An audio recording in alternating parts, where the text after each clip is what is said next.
আজকে মুসলমানের যুবক, তোমাদের ফেরার অপেক্ষা ইসলাম। তোমরা যদি নামাজি না হও, চরিত্রবান না হও, জীবনটা যদি নারীর পিছনে আর ছবির পিছনে, নর্তকীর পিছনে আর উলঙ্গ ছবির পিছনে, মদ জুয়া জিনা ব্যভিচারের পিছনে শেষ করে ফেলো।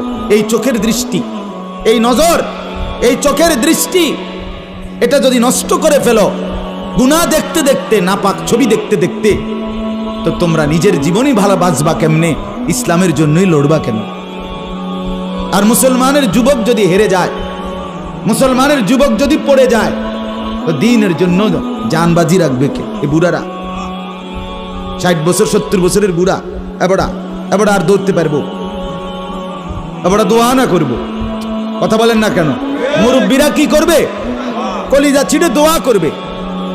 অতএব আমি আপনাদের কাছে এতক্ষণের কথার মূল একটা উদ্দেশ্য, আমি দুইটা আয়াত পড়ছি, এই আয়াতের আঙ্গিকে কথাটা বলার জন্য বলছি।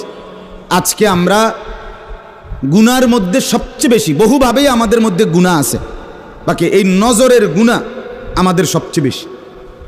কিসের গুনাহ বলেন না? নজরের গুনাহ।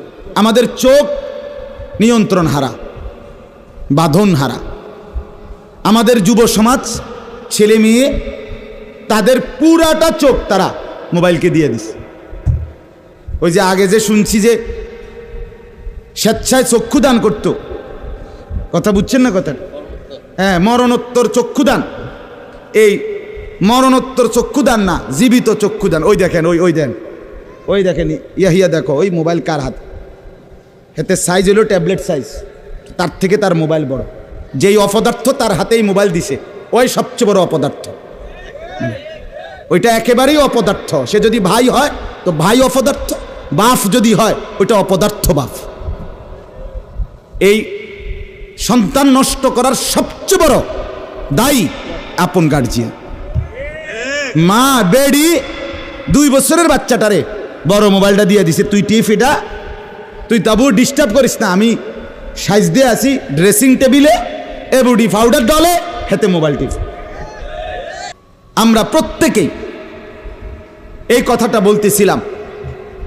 আজকে আমাদের সবচেয়ে বড় গুনাহ আমাদের ছেলেদের, আমাদের মেয়েদের, আমাদের নারীদের, আমাদের পুরুষদের, আমাদের জওয়ান, আমাদের বুড়া, আমাদের যুবতী, আমাদের বৃদ্ধা, সবার একটাই বড় রোগ।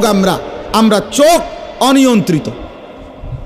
বুড়া মানুষও টেলিভিশন চায়, বুড়া চাচা বাঁকা হয়ে গেছে, কাশে বেরামে ধরে গেছে, কিন্তু এবার টেলিভিশন সাউন্ড, বেডিত সাউন্ড, চা দোকানে নাচ গান দেখার অভ্যাস ছোটে নাই। এমন অভ্যাস আছে কিনা বলেন না? যার নাই হেবড়া রাগ না হইলেই ভালো। আর যে বেটা রাগ হইলে, আপনার এই অভ্যাস থাকলে, আপনার রাগ হইলেই কি আর আসলেই কি? অতএব নজর নিয়ন্ত্রণ করা চাই, নজর হেফাজত করা চাই, নজর সুন্দর করা চাই। অতএব আমার বাপ, আমি আপনাদের কাছে কোরআনুল কারীমের এই 2টা আয়াতের তরজমা শুনাইতে চাই। এটা পুরুষদের জন্য, নারীদের জন্য, উভয়টা। একজন মুসলিম পুরুষ, তার ব্যাপারেও আল্লাহর হুকুম, একজন মুসলিম নারী, তার ব্যাপারেও আল্লাহর হুকুম। উভয়কে আল্লাহ তাআলা বলছে চরিত্রের হেফাজতের জন্য সবচেয়ে প্রথম শর্ত, 1 নাম্বার দৃষ্টি হেফাজত। কোনো মানুষের চরিত্র সুন্দর কিনা এটার প্রমাণ তার নজর ঠিক কিনা। 1 নাম্বার পবিত্রতা, সুন্দর, উত্তম আখলাক, সৎ চরিত্রবানের 1 নাম্বার বৈশিষ্ট্য হলো যে যার চক্ষু নিরাপদ, যে চোখ নিরাপদ রাখে। 1 নাম্বার এটা আল্লাহ তাআলা বলেন। আর চূড়ান্ত হলো যে নিজের লজ্জাস্থান হেফাজত করে। এই 2 দিকের বেড়া, মাঝখান দিয়ে এর ভিতরে যা আছে সবগুলো এতে নিয়ন্ত্রিত হবে। যে নিজের চোখকে হেফাজত করে, নামাইয়া রাখে, ভিন নারী, হ্যাঁ, যেই দৃশ্য দেখা, যেই ছবি, যেই নাচ গান, অশ্লীল দৃশ্য, হ্যাঁ, উলঙ্গ ছবি, বেপর্দা নারী, ভিন নারী, যাকে দেখার আমার কাছে অনুমতি নাই, আল্লাহ অনুমতি দেন নাই তার থেকে নজর যে নামিয়ে রাখে এবং নিজের লজ্জাস্থান যে হেফাজত করে, আল্লাহ কোরআনে বলছে যালিকা আজকা লাহুম, এটাই হচ্ছে সর্বশ্রেষ্ঠ পবিত্রতা। এটাই হলো সর্বশ্রেষ্ঠ, কি বলেন না, পবিত্র। আল্লাহ কি বলে শোনেন, সেই বড় পবিত্র। কোরআনে আল্লাহ বলেন তোমার মা বাপ যদি তোমাকে আমি আল্লাহর সাথে শিরিক করতে বলে তুমি কোনোভাবেই তার অনুসরণ করবে না। হ্যাঁ, তবে মা বাবার সাথে কষ্টদায়ক আচরণ করবে না, ব্যবহার করবে ভালো, ব্যবহার করবে উত্তম, তার গায়ে হাত দিবে না, তারে ধাক্কা দিবে না, তারে গালি দিবা না, তারে ধমক দিবা না, কিন্তু তার কথা মানবা না। কোন কথা? আল্লাহর নাফরমানির কথা, শিরিক, কুফর, নাজায়েজ, হারাম, হারাম। সেদিন আমার কাছে এক যুবক ভাই জিজ্ঞেস করছে এ কথা যে তার বাবা তাকে বাধ্য করতেছে তার দোকান দেখাইয়া 5 লাখ টাকা সুদে টাকা নিয়ে দিতে। মন নাই?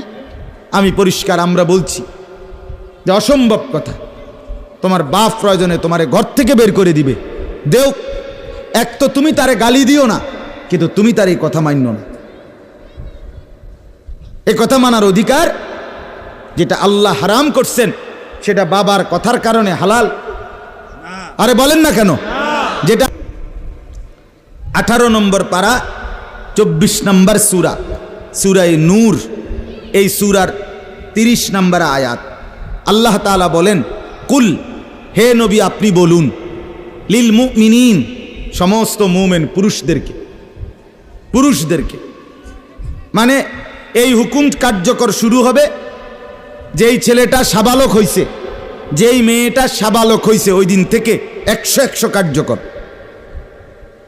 কোন ছেলের উপরে যেদিন গোসল ফরজ হয়েছে, প্রথম যেদিন তার বীর্যপাত হয়েছে, সেদিন থেকেই সে সাবালক, প্রাপ্তবয়স্ক, সেদিন থেকেই সে যুবক, সেদিন থেকে ইসলাম মানা পুরাটা 100 তার উপরে ফরজে আইন। ওই দিন থেকে তার 1 মিনিট 1 সেকেন্ড হিসাবের বাহিরে হবে না। প্রতি সেকেন্ড নিঃশ্বাসের জন্য তাকে মৃত্যু পর্যন্ত, মানে বালেগ হওয়ার দিন থেকে মৃত্যু পর্যন্ত যে হায়াত পাইছে যেদ্দুর, আল্লাহর কাছে হিসাব দিতে হবে তদ্দুর। রাতের হিসাব, দিনের হিসাব, হাঁটলে, বসলে, উঠলে, খাইলে, ঘুমাইলে, এমনকি নিঃশ্বাসের হিসাবও খোদার কসম আল্লাহর কাছে দিতে হবে। কোনো মেয়ে যেদিন তার প্রথম মাসিক শুরু হয়েছে 13-14 বছর বয়সে, সেদিন থেকে সে প্রাপ্তবয়স্কা, সাবালিকা, সে যুবতী। অতএব সেদিন থেকে মৃত্যু পর্যন্ত তার হায়াত যতদিন পাইছে, একদিনের ভালো মন্দ, জায়েজ না জায়েজ, হালাল হারাম, বৈধ অবৈধ, সব কিছুর হিসাব সে আল্লাহর কাছে দিতে হবে। কথা বুঝলেন কিনা আপনি? হ্যাঁ, এটা জরুরি, এটা জরুরি। মুসলমান এত নিকৃষ্ট হয় কিভাবে?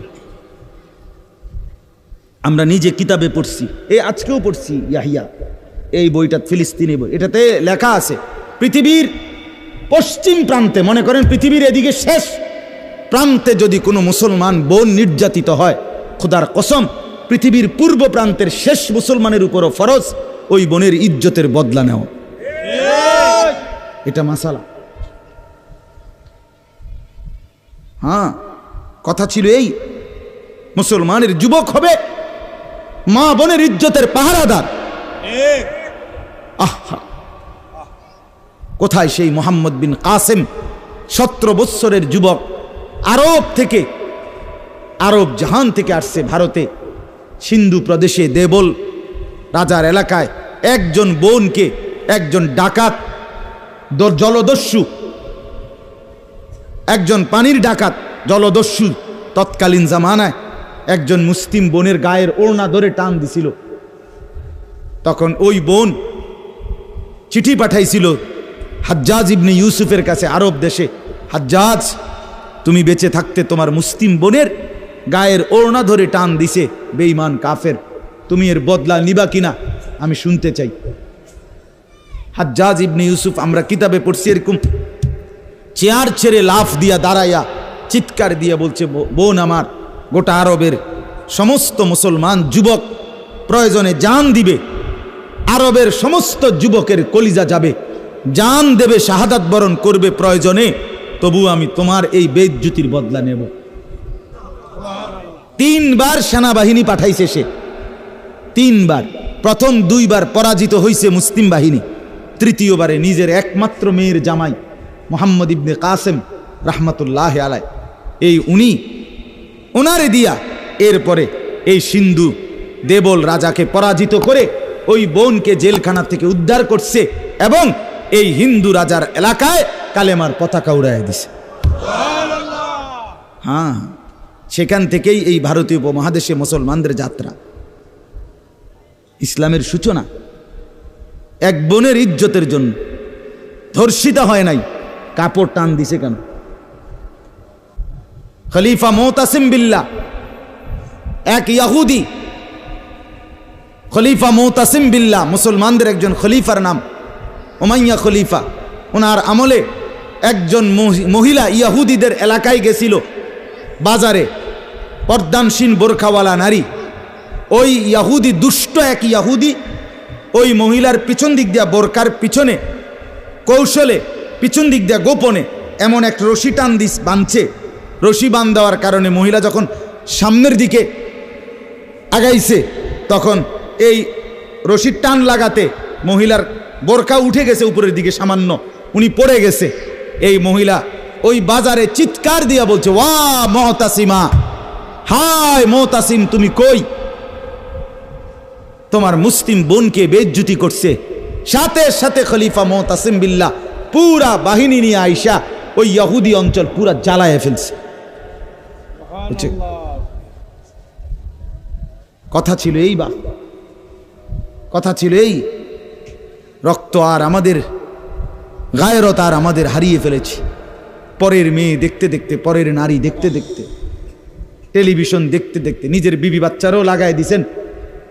নিজের ঘরে টেলিভিশন চাইতো, নিজেও বইয়া বইয়া সাদো আনে, বেড়ি চান, টেলিভিশন চান, ফুতেও সারা রাত সারা দিন সমবয়সী ফুলানের লগে হাইটটা মোবাইলে ছবি চায়।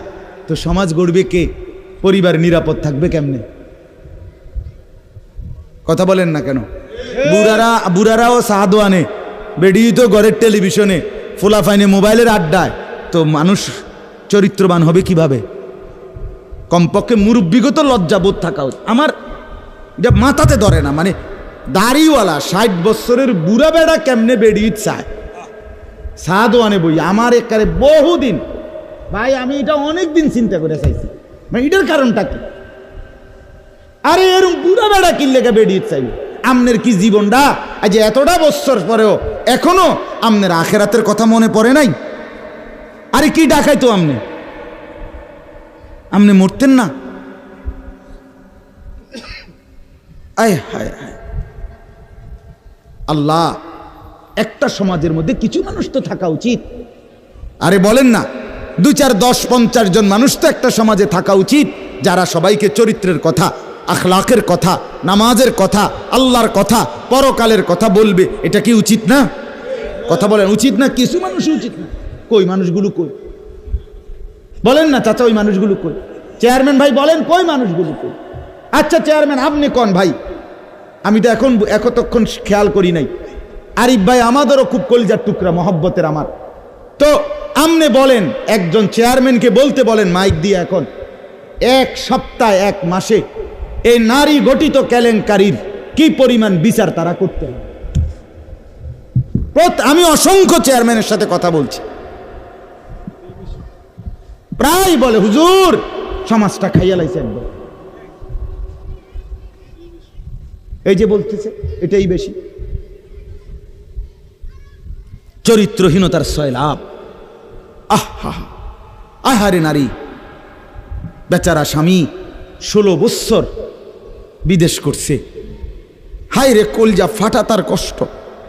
কি পরিমাণ রোদ্রে টাকা রোজগার করছে, কয়টা টাকা। আমি তো সৌদি আরবে যে কয়বার আল্লাহ নেওয়ার তৌফিক দিছে, হজ উমরায় গেছি, অন্য কোনো কারণে না, প্রতিবারই দেখছি বাফ, আহারে প্রবাসীদের কষ্ট কাকে বলে। প্রখর রোদ। এই শুধু তর্জমাটা শোনেন, 5 মিনিটে শেষ হয়ে যাবে তর্জমা।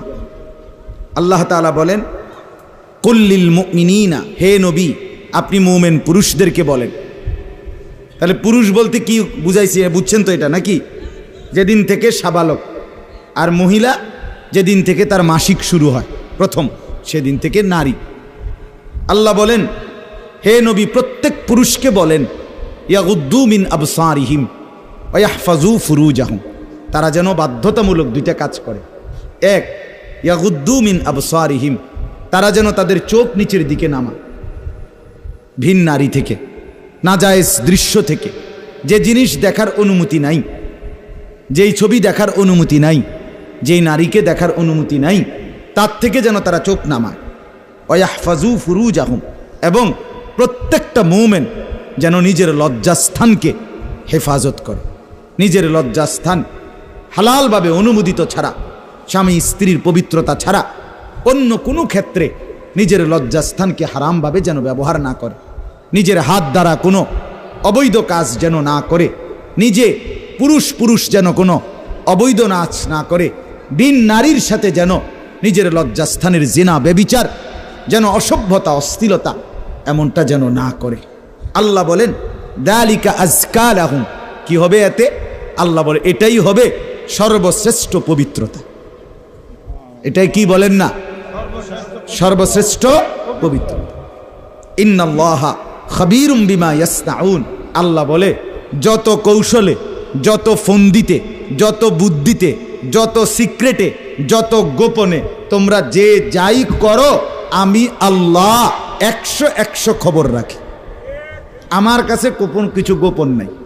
অন্তরের হালাত, বাহিরের হালাত, কক্সবাজারের দৃশ্য আর বাড়ির দৃশ্য, রাত গভীরের দৃশ্য, দিনের আলোর দৃশ্য, গোপন জায়গায়, হোটেলে, রেস্তোরাঁয়, অথবা পার্কে, বিনোদন কেন্দ্রে, অথবা মোটরসাইকেলে আরেক বেটার মেয়ে আরেক দিকে নিলাগা, যাই নাও, যেখানেই নাও, যত গোপন জায়গায়, মা দেখে নাই, বাবা দেখে নাই, গ্রামবাসী শুনে নাই, কেউ জানে নাই, কিন্তু আল্লাহ বলে বান্দা আমার খবর আছে, আমার থেকে আড়াল করতে পারবে না। অতএব চোখের হেফাজত, চোখের হেফাজত। বুড়া মানুষ আপনাদেরকে মৃত্যু পর্যন্ত, 90 বছরের বুড়া, আমার বুড়ো হয়ে গেছি, বয়স হয়ে গেছে না, মানুষের শরীর আড্ডি মাড্ডি বয়স হয়। শাহওয়াত, শাহওয়াত যেটাকে বলে, কামনা বাসনা, এটা কখনোই বুড়ো হয় না, বুড়ো হয় না। হ্যাঁ, সোজা কথা, আমি খোলামেলা বললাম, শাহওয়াত কি হয় না? বুড়ো হয় না। এজন্য বালেগ থেকে বৃদ্ধ পর্যন্ত সবাই এই হুকুম। 2 নাম্বার আল্লাহ বলেন 31 নম্বর আয়াত, অকুল্লিল মুমিনাতি ইয়াগদুদনা মিন আবসারিহিন্না ওয়া ইয়াহফাজনা ফুরুজাহুন্না, হে নবী আলাদাভাবে আপনি মুমিন মহিলাদেরকেও বলেন, নারীদেরকেও বলেন, তারাও যেন এই 2টা কাজ করে। কি? চোখ নামিয়ে রাখে, চোখ নামিয়ে রাখে। কোনো নারী যেন রাস্তার পুরুষ, ভিন পুরুষ যাদেরকে দেখার অনুমতি নাই, এই যে দেবর, এই যে ভাসুর, চাচাতো ভাই, মামাতো ভাই, ফুফাতো ভাই, খালাতো ভাই, দুলা ভাই, এরকম মানুষগুলো যাদেরকে দেখার অনুমতি নাই, রাস্তার পুরুষ যাদেরকে দেখার, চোখ ফেলার অনুমতি নাই, তাদের থেকে যেন চোখ নামিয়ে রাখে। ওয়া ইয়াহফাজনা ফুরুজাহুন্না, আল্লাহ বলে প্রত্যেক নারীকে বলেন হে নবী তারাও যেন তাদের লজ্জাস্থানের হেফাজত করে। এক নারীর সতীত্ব, তার ইজ্জত, তার সম্ভ্রম, এটাই তার জীবনের সবচেয়ে বড় সম্পদ। যে নারী সতীত্ব হারা, যে মেয়ে ইজ্জত হারা, তার জীবনে আর 2 পয়সার কোনো মূল্য নাই। জন্তু জানোয়ারের কোনো মূল্য থাকতে পারে, কিন্তু এই বেহায়া, বেশরম, লজ্জা হারা, ইজ্জত হারা, যেটা যদি কেউ ধর্ষিতা হয় নাই কিন্তু পর পুরুষের সাথে অবৈধ সম্পর্ক করে, হারাম প্রেম করে, ভিন পুরুষের সাথে নিজের ইজ্জত নষ্ট করেছে, নিজের চরিত্র নষ্ট করেছে, খোদার কসম তার 2 পয়সার কোনো মূল্য এই সমাজে, দুনিয়াতে, আখেরাতে কোথাও নাই। সে ঘৃণিত, সে লাঞ্ছিতা নারী, এটার আর কোনো মূল্য নাই। এই জন্য বিবাহ বহির্ভূত প্রেম করার পরে, বিবাহ করার পর এই বিবাহ আর টেকে না। আমার কাছে বলি হুজুর কি গভীর সম্পর্ক ছিল, এখন বিয়ে করলাম, 8 মাস না যাইতেই সংসারটা জাহান্নামের টুকরা হয়ে গেছে। আমি বললাম মূল কারণ হইল বিয়ার আগে আমনো হেবুডির কোনো দোষ ধরেন নাই, হেবুডিও আমনের কোনো দোষ ধরেন নাই, শুধুই কেবল ভালোই বাসছেন, কিচ্ছু আর কোনো ত্রুটি দেখেন নাই। তুমি না খুব ভালো, ও না এত ভালো। এডি তো ছিল আগে, যে সময় আপনি বালা বালা খাওয়াইছেন, চটপুটি, নুডলস, তারপরে বিভিন্ন বার্গার, এই সময় তো আরামে কথা কইছে। এখন যখন বিবাহ হয়ে গেছে, সংসার শুরু হয়েছে, এখন নুনের মধ্যেও দোষ, চিনির মধ্যেও দোষ। নুনও আগের মতো কড়া লাগে না, চিনিও আগের মতো মিঠা লাগে না। কথা বুঝেন না? এখন ভালোবাসা ঠুস। ভালোবাসা কি? এজন্য আল্লাহ বলেন, নারীকে বলেন নজর নামাইতে এবং নিজের লজ্জাস্থান হেফাজত করতে, বাকিটা অন্য কোনো দিন। আল্লাহ তাআলা আমাদের প্রত্যেক পুরুষ নারী, যুবক যুবতী, জওয়ান বুড়ো প্রত্যেককে নিজের চরিত্রের সৌন্দর্যের জন্য চোখ দৃষ্টি নামানো এবং লজ্জাস্থান হেফাজত রাখবার তৌফিক দান করেন। আল্লাহ তাআলা কবুল করেন।